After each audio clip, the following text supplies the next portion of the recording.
మీ పిల్లల బంగారు భవిష్యత్తు కోసం ఫ్యూచర్ స్పార్క్ ఇంటర్నేషనల్ స్కూల్లో జాయిన్ చేయండి. నమస్తే రమగారు. నమస్తే జయ. రమగారు, అశ్విని దేవతల కథలు చాలా బాగుంటాయని విన్నానండి. ఎన్ని చెప్పుకోవచ్చండి? ఎక్కువేం రావు, 2-3 కథలు వస్తాయి. అంతేనా? ఇన్ని ఎక్స్పెక్ట్ చేయాలి. ఉంటాయి కథలు. అవేంటంటే రకరకాల పురాణాల్లో అశ్విని దేవతలు వాళ్ళ కాళ్ళు బాగు చేశారు, వీళ్ళ కీళ్ళు బాగు చేశారు, వాళ్ళని బతికించారు, 4 వాక్యాలు 3 వాక్యాల్లో చెప్తారు. బేసిక్ అశ్విని దేవతలు ఎవరు, వాళ్ళు ప్రపంచానికి చేసే మేలు ఏమిటి, అది తెలుసుకుందాం. 2 కథలు అనుకో. అశ్విని దేవతల గురించి ఓ కథ ఇప్పుడు చెప్తాం. మనం బేసిక్ కథ ఇదివరకు విన్నాం. సూర్యుడు తన భార్య అయిన సౌమ్యాదేవితోటి ఆవిడ గుర్రం రూపంలో తిరుగుతుంటే ఆయన కూడా గుర్రం రూపంలో ఆవిడ దగ్గరికి వెళ్ళి ఆమెను ఓదార్చి ఆమెతో కొంతకాలం గుర్రంగానే విహరించినప్పుడు కలిగిన సంతానం అశ్విని దేవతలు. అందుకని వాళ్ళు గుర్రపు ముఖాలతోటి జన్మించారని చెప్తారు. కవల పిల్లలు, ట్విన్స్, దేవ వైద్యులు. వైద్యం వాళ్ళ తాలూకు ప్రత్యేకత. అయితే మంచి భోగలాలసత్వం, గొప్ప సరదా అయిన వాళ్ళు చాలా యాక్టివ్, చిలిపి వాళ్ళు. ఒకసారి ఏమైందట, తమాషా పేర్లు కూడా, నాసత్యుడు దస్రుడు. నాసత్యుడు ఒకడు, దస్రుడు రెండోవాడు. వీళ్ళిద్దరూ కలిసే ఉండేవాళ్ళు.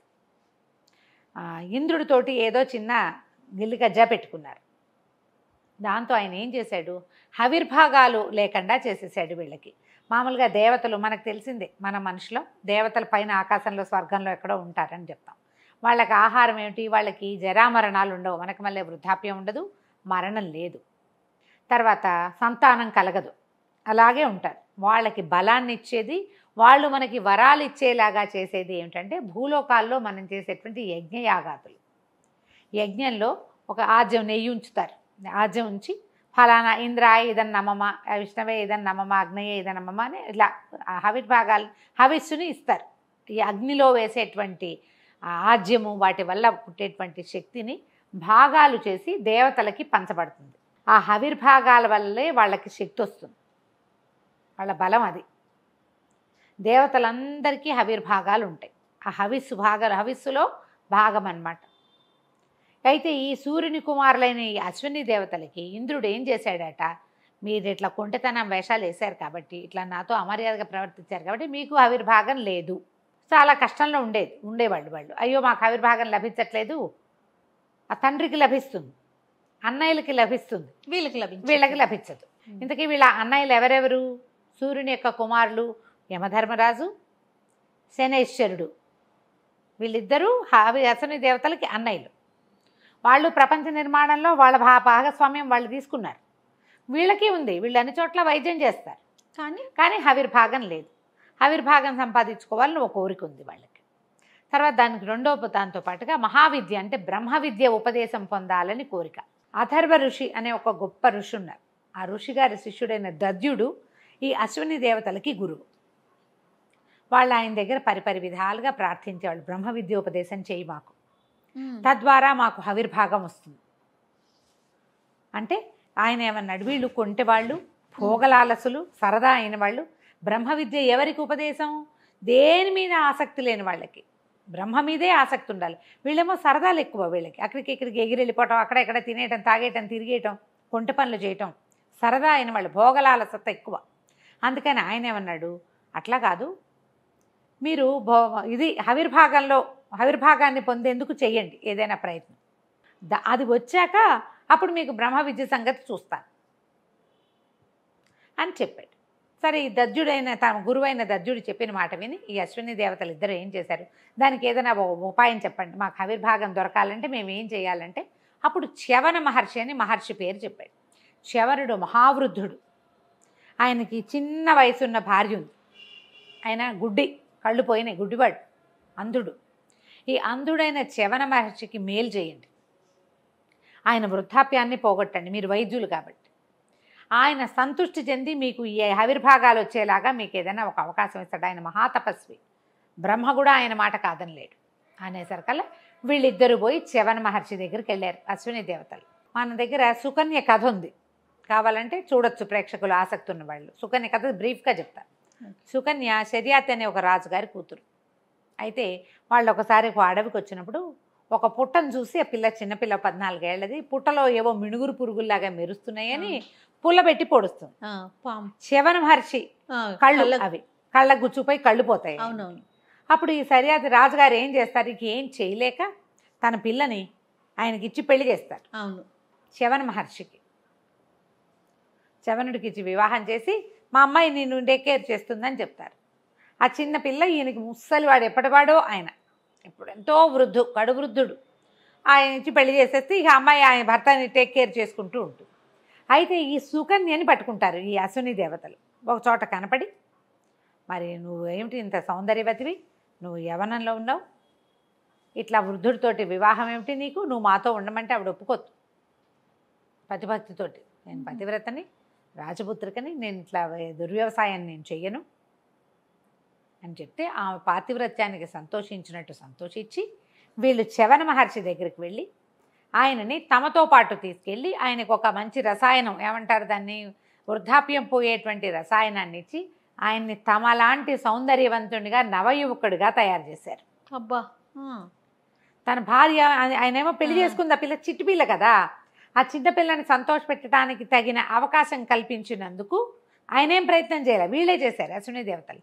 ఆయన అశ్విని దేవతలకి మీకేం కావాలో చెప్పండి, అది నేను చేసి పెడతానన్నాడు. నాకు హవిర్భాగాన్ని ఇప్పించండి మాకని వీళ్ళు అడిగారు. వీళ్ళు చేసిన ఉపకారానికి ప్రత్యుపకారంగా శవన మహర్షి ఒక అద్భుతమైన యజ్ఞం చేసి ఆ యజ్ఞంలో హవిర్భాగాలని అశ్విని దేవతలకు ఇచ్చాడు. అక్కడి నుంచి ప్రతి యజ్ఞంలోనూ హవిర్భాగం అశ్విని దేవతకి దొరికేలాగా చేశాడు. వీళ్ళకు కూడా దొరుకుతుంది. సరే, ఈ మీన్ టైము ఈ సమయంలో ఏమైందట, ఇంద్రుడు వీళ్ళ గురువు ఉన్నాడు కదా, అశ్వినుల యొక్క గురువు దద్యుడు, ఆయన దగ్గరికి వెళ్ళి బ్రహ్మ విద్యోపదేశం చేయమని అడిగాడు. అడిగేసరికల్లా ఏం చెయ్యాలో తెలియలే ఆయనకి. ఇంద్రుడు భోగలాలసుడే, ఇంద్ర పదవే భోగలాలసత, కాదంటే ఏమంటాడో తెలీదు. బాగా ఆలోచించి సరే కౌపీనధారివిగా నమిత్పాణివిగా ఇట్లా దండం పెట్టుకుని అంజలి వదలకూడదు, నువ్వు వినయంతో వస్తే బ్రహ్మ విద్యోపదేశం చేస్తానన్నాడు. సరే ఒప్పుకున్నాడు ఇంద్రుడు. కౌపీనధారిగా వచ్చాడు, చేతులు జోడించుకుని వచ్చాడు. కౌపీనం అంటే మిగిలిన వస్త్రాలు ఆభరణాలు అన్నీ తీసేసి కేవలం గోచి మాత్రమే వచ్చాడు. బ్రహ్మ విద్యోపదేశం అయిన తర్వాత ఈయన ఏం చెప్పాడంటే, నువ్వు ఇతరులను హింసించకూడదు, ఇతరుల మీద నీ తాలూకు ప్రజ్ఞాపాఠవాలు చూపించకూడదు, నువ్వు వినయశీలిగా ఉండాలి అని బోధ. అంటే మనం ఇప్పుడు ఇంత విద్యోపదేశం చేశాక అబ్బాయి దీన్ని ఫలానా చోట వాడు, ఫలానా చోట వాడద్దు అనేదో చెప్పాలి కదా గురువుగా. చెప్పేసరికల్లా ఇంద్రుడు తిరగబడిపోయాడు ఆయన మీద. దండం అయితే పెట్టాడు కానీ వినయంతో కాదు అది. పైగా తననేదో ఆయన తప్పడుతున్నాడు అన్నట్టుగా అర్థమైంది అతనికి. అర్థమై తిరగబడి విద్యోపదేశం చేయమన్నా చేసావు, ఎంత పట్టుకుండాలో అంత పట్టుకుంటూ, నేను ఎలా ఉండాలో నువ్వు నాకు తీర్పులు చెప్పకు, నేను చేయనట్ల. పైగా ఇప్పుడు నాకు విద్యోపదేశం చేసావు బ్రహ్మ విద్య, ఇంకొకడికి ఎవరికి ఉపదేశం చేసినా నీ తల ముక్కలు చేస్తాను, తల తరిగేస్తానని చెప్పాడు. తల నరికేస్తాను, నీది ముక్కలుగా నరుకుతాను నీ తలని, నువ్వు ఇంకొకడికి బ్రహ్మోపదేశం చేయటానికి వీల్లేదు అని చెప్పి వెళ్ళిపోయాడు. ఈ దద్యుడు ఏం చేస్తాడు, మాట్లాడకుండా ఊరుకున్నాడు. సరే ఇక బ్రహ్మవాడు ఇంద్రుడు ఇక మనం చేసేది ఏమీ లేదని. ఈ ఇంద్రుడు వెళ్ళిపోయిన కొంతకాలానికి హవిర్భాగాలు పొందిన అశ్విని దేవతలు ఇద్దరు ఆ హవిర్భాగాలు పొంది ఆ యజ్ఞంలో కూర్చుని ఉండేసరికల్లా మెల్లిగా వాళ్ళకి ఆ భోగపరాయణత్వం తగ్గిపోయింది. ప్రపంచానికి మేలు చేయాలనే ఉద్దేశం ప్రబలింది, ఎక్కువైంది. అంతకుముందు వాళ్ళలో ఉన్న కుంటెతనం అవన్నీ పోయినాయి. అదే పోయి ఇంకా మనకి ఇది వచ్చింది, ఇక మనకి బ్రహ్మ విద్య రావటమే ఆలస్యం.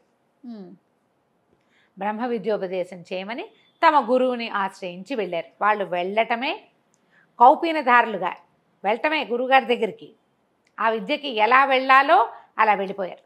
వెళ్ళేసరికి ఈయన పడ్డాడు ఇరుకులో. ఇప్పుడు ఏం చేయటం? ఇంద్రుడు ఏం చెప్పాడు, ఎవరికి బ్రహ్మ విద్యోపదేశం చేసినా వెంట నరుకుతానన్నాడు. నరికేశాక ఇక నేను చేసేది ఏముంది? అది పైగా ఇంద్రుడికి వీళ్ళ మొహమే గిట్టదు, వీళ్ళకి చేశామంటే అసలు ఒప్పుకోడు. దాంతో అతనికి ఏం చేయాలో తెలియక దద్యుడు, నాయన మీరు పద్ధతిగా ఉన్నారు, భోగపరాయణత్వం తగ్గిపోయింది, పైగా మీకు హవిర్భాగాలు కూడా దక్కుతున్నాయి, మీరు మంచి వినీత వేషధారులుగా ఉన్నారు, అన్నీ బాగున్నాయి, కానీ నేను కనుక ఇలా ఏమైనా చేశానా వాడు ఇంద్రుడు వచ్చేస్తాడు, ప్రతిజ్ఞాభంగం అవుతుంది, ఎవరికీ చెప్పను అని చెప్పా. ప్రతిజ్ఞాభంగమైనా పర్వాలా, కానీ ఇక నేను బతికుండనే ఆ తర్వాత అనేసరికల్లా వీళ్ళలో ఈ దశరుడు భలే చురుకు. ఏమన్నాడంటే, మనం ఒక పని చేయొచ్చు, మనకు వచ్చిందే వైద్య విద్య, మనం వైద్యం కోసమే పుట్టాం, ఓ పని చేద్దాం. ముందు గురువుగారి మెడ నరికి ఒక గుర్రం తల పెడదాం, గురువుగారి తల తీసుకెళ్ళి గుర్రానికి పెట్టేద్దాం. మన బ్రహ్మ విద్యోపదేశం గురువు అశ్వముఖంతో నేర్చుకుందాం. మనం అశ్వముఖంతో మనకు చెప్తాడు, ఇంద్రుడు వచ్చి మెడ నరికేస్తాడు, అశ్వముఖం పోతుంది, గురువుగారి తల మన దగ్గర ఉంది, గుర్రానికి పెట్టాం, అది తీసుకొచ్చి ఇక్కడ అంటిద్దాం. బాగుందిగా. సరే ఒప్పుకున్నారు. ఒప్పుకున్నాక చక్కగా చిన్న ఆపరేషన్ చేసి గురువుగారి మెడ ఉత్తరిచ్చేసి తీసుకుపోయి ఈ దద్యుడి మెడని ఒక గుర్రానికి పెట్టి గుర్రం మెడ తీసుకొచ్చి ఈయనకి పెట్టారు. పెట్టేసరికల్లా ఏమైంది, ఈయన ఉపదేశం మొదలుపెట్టాడు. ఎప్పుడైతే ఇంద్రుడికి ఇలాగా గుర్రపు సకిలింత వినపడిందో, ఏం జరుగుతోందని చూసి, ఓహో నేను వద్దన్నానని తన ముఖంతో కాకుండా గుర్రం ముఖంతో బ్రహ్మ విద్యోపదేశం చేసినాడు. 2 గుర్రం మొహాలున్న వీళ్ళిద్దరికీను ఆ తల ఉత్తరించకపోతే నా శక్తి అవునా అని వచ్చేసాడు పరిగెత్తుకుంటూ. వీళ్ళకి విద్యోపదేశం పూర్తయింది. ఇంద్రుడు వచ్చి మెడ నరికేశాడు. అతికించిన మెడేగా. గురువుగారు పడిపోవటం ఏమిటి, వీళ్ళు పరిగెత్తుకుంటూ వెళ్ళి ఆ గుర్రాన్ని చంపేసి ఆ తల తెచ్చి ఈయనకు పెట్టి గుర్రం తల తీసుకెళ్ళి దానికి పెట్టేశారు. గుర్రానికి గుర్రం బతికింది, గురువుకి గురువు బతికాడు. ఎప్పుడైతే ఇంత తతంగం జరిగిందో బ్రహ్మదేవుడికి తెలిసిపోయింది ఈ కథ. తెలిసి ఇంద్రుడిని కేకలేశాడు, ఇది తప్పు, అశ్వనులకు బ్రహ్మ విద్య ఉపదేశిస్తానని దద్యుడు చెప్పాడు. అతను చెప్పిన మాట అంటే మరి నాకు చెప్పిన ఇది నాతో ప్రతిజ్ఞ, నాకు చేసిన ప్రతిజ్ఞ మానేశాడు కదా, అశ్వనుల ప్రతిజ్ఞ ఎట్లా నిలబెట్టుకుంటాడు దద్యుడు అని అడిగాడు ఇంద్రుడు. అశ్వనుల కోసం ఈయన ఒక ప్రతిజ్ఞ చేశాడు. అశ్వనులు ఎట్లా ఉన్నారు, వినీత వేషధారులుగా వినయశీలుగా ఉన్నారు. నువ్వు గురువు దగ్గరికి పంగనామాలు పెట్టడానికి చూసావు. నువ్వు అతని దగ్గర బ్రహ్మ విద్య నేర్చుకుని గురువు ఆజ్ఞ నిర్వర్తించాలి. నువ్వు ఎప్పుడైతే ఆజ్ఞ నిర్వర్తించకుండా నువ్వు వినయశీలిగా ఉండు అని అన్న మాటని నువ్వు ఎప్పుడైతే నిరాకరించావో ఆయన గురుత్వం పోయింది, నీ శిష్యత్వం పోయింది. నీకోసం చేసిన ప్రతిజ్ఞ నిలబెట్టుకోకపోయినా పర్వాలా, కానీ వినయశీలుగా మీరు ఈ పని చేయండి ఆ తర్వాత నేను చేస్తానంటే వాళ్ళు ఆ పని చేయడానికి పోయారు. పాపం అక్కడికి వెళ్ళారు, శవనుడిని మెప్పించారు, ఆవిర్భాగాలు తీసుకున్నారు. బ్రహ్మ విద్యకి వ్యక్తులు ఎలా ఉండాలో అలా ఉన్నారు. కాబట్టి వాళ్ళ కోసం చేసిన ప్రతిజ్ఞ నిలబెట్టుకోవటమే దద్యుడు కరెక్టు. మరొక్కసారి నువ్వు ఈ ప్రయత్నం చేయటానికి వీల్లేదు. ఇంకా అశ్వనుల ఆవిర్భాగం జోలికి నువ్వు రావద్దు అని చాలా గట్టిగా కేకలేసి వాళ్ళని లైన్లో పెట్టాడు. ఇంద్రుడిని లైన్లో పెట్టేశాడు బ్రహ్మదేవుడు. ఈ అశ్వని దేవతలు ఆ తర్వాత ఎన్నో విచిత్రమైన పనులు చేశారు. ఎన్ని రకాల పురాణాల్లోనో వాళ్ళు వచ్చి కాళ్ళు లేని వాళ్ళకి కాళ్ళు పెట్టినట్టు, మెడ లేని వాళ్ళకి మెడ పెట్టినట్టు, లోపలున్న గర్భస్థ శిశువుని ఏమాత్రం ఇది లేకుండా బయటికి తీసినట్టు, అలాంటివి ఎన్నో సంఘటనలు చెప్తారు. ఏ పురాణమైనా చెప్పేటప్పుడు ఈ అశ్వని దేవతల సంగతి ఒక మధ్యలో కనపడుతుంది. అశ్వని దేవతలు వచ్చి ఈ పని చేశారని. ఈ అశ్వని దేవతల సంతానమే మనకి మహాభారతంలో చూసేటువంటి నకులుడు సహదేవుడు. వీళ్ళిద్దరూ మహా అందగాళ్ళట. అశ్వని దేవతలు చాలా కర్రముఖాలు కానీ మహాద్భుతమైన సౌందర్యం కలిగిన వాళ్ళు. ఇలాంటి కథ చెప్పబడుతుంది అశ్వని దేవతల గురించి. కథ కంచికి మనం ఇంటికి. నమస్తే. నమస్తే. సుమన్ టీవీలో మీ పర్సనల్ అండ్ బిజినెస్ ప్రమోషన్స్ కోసం కింది నెంబర్కి కాంటాక్ట్ చేయండి.